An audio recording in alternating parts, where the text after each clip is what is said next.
लगभग आप में से जो ज़्यादातर बच्चे होंगे वो मध्य वर्गीय परिवार से आते होंगे। आप में से लगभग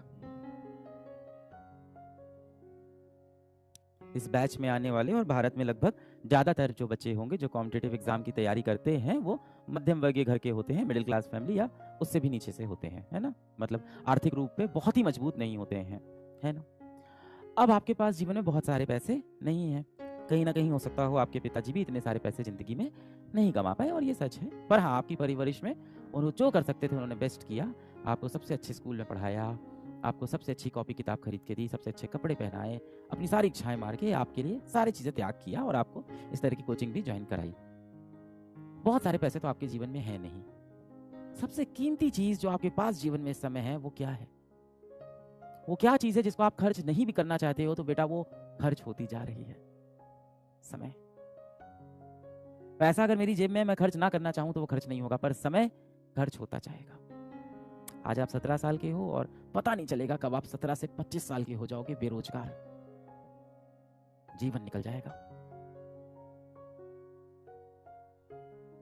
फिर आप बोलोगे किस्मत में नहीं था मेरे। धूप में खड़े होगे, कहीं मजदूरी वाले काम कर रहे होगे, ऐसे माथा सिकुड़ के इस तरह से सर पे बहुत सारे ईंटें रख के मजदूरी वाले काम कर रहे होगे और उसमें कोई बेइज्जती की बात नहीं है, इज्जत की बात है।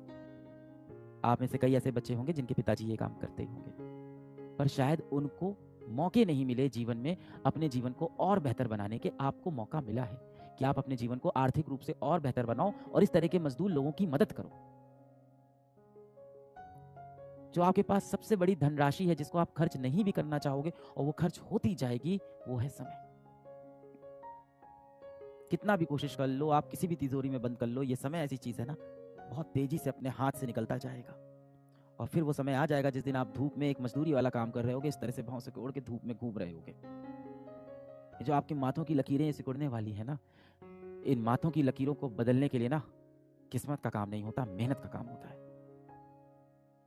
जिंदगी के 3-4 साल आपको घिस के मेहनत करनी होगी। इतनी मेहनत करोगे ना, इतनी मेहनत करो ना कि आपकी हाथों की लकीरें बदल जाएं, आपकी माथे की लकीर बदल जाए बेटा। इतना पेन चलाओ, इतना पेन घिसो, इतना पेन घिसो कि आपकी हाथों की लकीरें भी मजबूर हो जाए बदलने के लिए। इस दुनिया में सिर्फ एक ही नियम है। इतनी फिजिक्स तो मैंने भी पढ़ी, इतनी फिजिक्स आपने भी पढ़ी, केमिस्ट्री भी आपने पढ़ी, कि जितने भी नियम बने हैं हर नियम टूटता गया जीवन में। इस दुनिया में जितने भी नियम बने हर नियम टूटता गया। हर बार उस नियम के अंदर कहा गया इसके अंदर ये बदलाव कर देते हैं, ये बदलाव कर देते हैं। तो इस दुनिया में एक ही चीज कंफर्म है, इस दुनिया में सिर्फ एक ही नियम है कि इस दुनिया का कोई भी नियम ऐसा नहीं है जो तोड़ा नहीं जा सकता। तो यदि ये बात सत्य भी है कि हमारी किस्मत की लकीरें हाथों में हैं तो उनको बदला जा सकता है। हो सकता हो, बुरा नहीं मानना आप, हो सकता हो मैं भी हुआ हूं, आप किसी गरीब घर में पैदा हुए हो, इसमें आपकी कोई गलती नहीं है। मैं भी एक गरीब घर में पैदा हुआ, इसमें मेरी कोई गलती नहीं है। पर यदि मैं उस गरीब घर में उस गरीबी के साथ ही मर जाऊंगा तो वहां मेरी गलती है। मैंने जीवन में कुछ नहीं किया।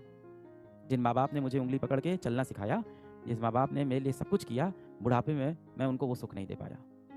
आप नहीं चाहते बेटा कि जिस दिन आप 25 साल के 26 साल के हो उस टाइम आपकी माताश्री अच्छे कपड़े पहने, उस दिन आपकी माताश्री एक अच्छी गाड़ी से चले, अच्छे सुख सुविधा उनको मिले, घर में आप एक इन्वर्टर लगवा पाओ कम से कम अपने, कि लाइट जाए तो पंखा चल पाए, माताश्री आपकी गर्मी में ना बैठे। आप अपने पिताजी के लिए एक बेल्ट खरीद पाओ, क्योंकि वो बिना बेल्ट के, कई बार आपने देखा होगा पैंट ऐसे ही पहन लेते हैं, एक बेल्ट तक नहीं खरीदते अपने लिए। मैंने ऐसे बापों को देखा है जो रस्सी बांध लेते हैं पैंट में, पैंट बेल्ट की जगह, कि कोई बात नहीं, और उसके ऊपर शर्ट से ऐसे ढक लेते हैं किसी को दिखाई ना पड़े। अब आप उस उम्र के हो गए हो कि माँ बाप आपको अब थप्पड़ नहीं मारते, अब ताने देते हैं। इसका मतलब अब समय आ गया है कि आपको अपनी जिंदगी की बागडोर खुद से संभालनी होगी। और यदि आपको अपनी माथों की लकीरों को बदलना है तो उसका एक ही रास्ता है, कड़ी मेहनत। मेरी सारी दुआएं, सारी विशेष आपके साथ है, हमेशा आपके साथ रहेगी। आप में से जिस किसी को भी लगता है कि मेरी जिंदगी बदलने वाला बहुत जल्द मेरी जिंदगी में आने वाला है,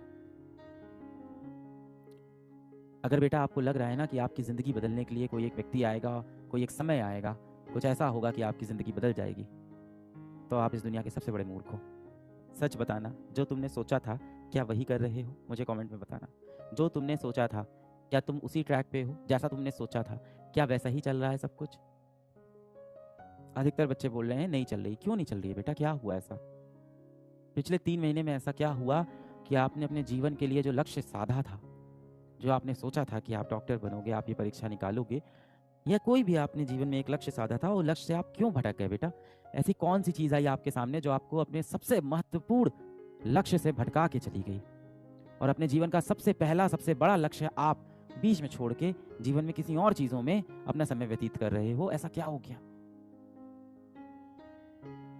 ऐसी कौन सी चीज़ थी जिसने आपके जीवन का कंट्रोल छीन कर अपने हाथों में ले लिया? ऐसी कौन सी चीज़ हुई बेटा जिसने आपके मस्तिष्क के ऊपर खुद कंट्रोल करना शुरू कर दिया? आप बहुत स्ट्रांग हो बेटा, आप मेंटली बहुत स्ट्रांग हो। एक बार आप शीशे की तरफ देखो, आपसे ही मैं बात कर रहा हूँ बेटा, आप बहुत स्ट्रांग हो मेंटली। एक बार आप शीशे की तरफ देखो और खुद से बोलो, क्या मेरे जीवन का कंट्रोल कोई और ले सकता है? ले सकता है कोई? नहीं ले सकता। मेरे जीवन का कंट्रोल हमेशा मेरे पास रहेगा। क्यों लूज हो गया वो कंट्रोल? जिस इंसान को भी लगता है ना कि उसकी ज़िंदगी कोई और बदलने वाला है, उस इंसान ने कभी आईना नहीं देखा है। आपकी ज़िंदगी सिर्फ एक व्यक्ति बदल सकता है, आप खुद। शीशे के सामने खड़े होना इस सेशन के बाद जाके, खुद से सवाल करना कि आपके जीवन का कंट्रोल किसके पास है। खुद से सवाल करना कि 24 साल की उम्र में आप अपने घर वालों को सुख सुविधा देना चाहते हो, या 24 साल की उम्र में आप फिर से इन्हीं कॉम्पिटिशन में फंसे रहना चाहते हो और किसी और कॉम्पिटिटिव एग्जाम की पेपर लिखना चाहते हो। बस इतना पूछना। पढ़ाई करते रहें बच्चों। All the very best.